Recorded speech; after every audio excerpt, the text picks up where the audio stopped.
Today, we are diving into a fascinating and somewhat controversial topic. Does primary narcissism exist in newborn babies?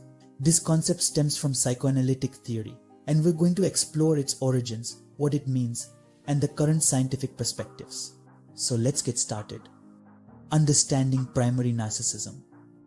Primary narcissism is a term coined by Sigmund Freud in the early 20th century. According to Freud, primary narcissism refers to a stage in infancy where the baby is entirely self-focused, deriving pleasure and satisfaction from their own existence and bodily functions. Freud suggested that in this stage, the infant's libido or life energy is directed inward, making the self the primary source of gratification. Freud believed that primary narcissism is a natural and essential phase of development. As infants, we are completely dependent on our caregivers for survival. This self-centeredness is not about vanity or ego in the way we understand narcissism in adults, but rather about basic survival and self-preservation. The infant's world revolves around their needs being met, such as hunger, comfort, and security. Modern perspectives on infant development. Modern developmental psychology offers a more nuanced understanding of infant behavior and emotional development. While Freud's ideas laid the groundwork for exploring infant psychology, contemporary research provides new insights. Studies in infant development show that babies are indeed highly self-focused, but this is due to their limited cognitive and emotional capacities. They are in a phase of rapid growth and learning, absorbing information about their surroundings and forming basic attachments with their caregivers. This early stage of life is critical for the development of trust, security, and attachment bonds.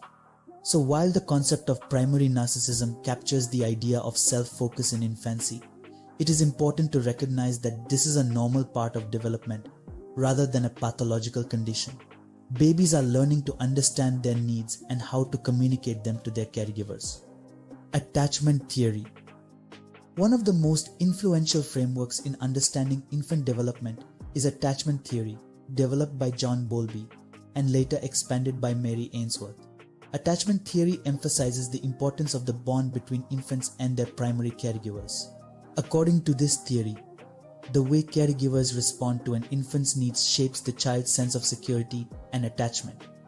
Secure attachment forms when caregivers are consistently responsive and sensitive to the infant's needs. This secure base allows the child to explore their environment and develop independence over time.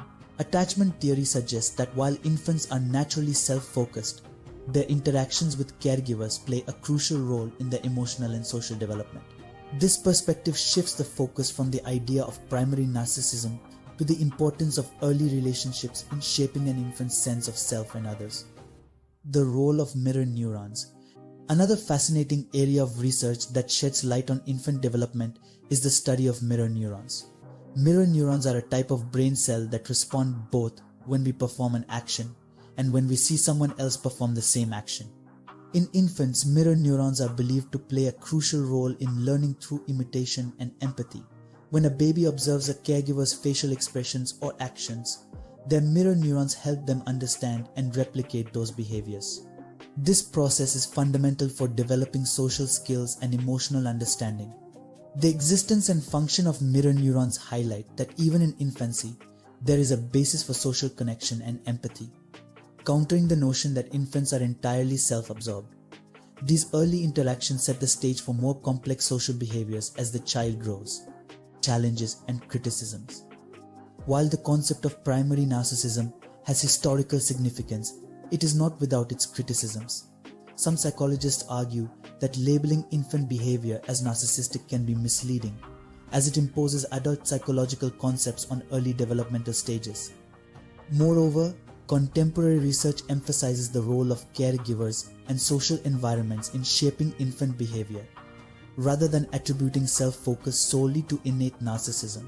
This perspective encourages a more holistic understanding of early development, considering both biological and environmental factors. It's important to approach these theories with a critical mind and recognize the evolving nature of psychological research. While Freud's ideas provided a foundation, modern psychology continues to refine and expand our understanding of infant development. So, does primary narcissism exist in newborn babies? The answer is nuanced. while infants do exhibit self-focused behaviors essential for their survival and development. Labeling this as narcissism in the Freudian sense may not fully capture the complexity of early life. Modern perspectives highlight the importance of caregiver interactions, attachment, and social learning in shaping an infant's development. By understanding these factors, we gain a deeper appreciation of the incredible journey from infancy to self-aware adulthood. Thank you for joining us in this exploration of infant psychology. If you found this video insightful, please give it a thumbs up and share it with your friends.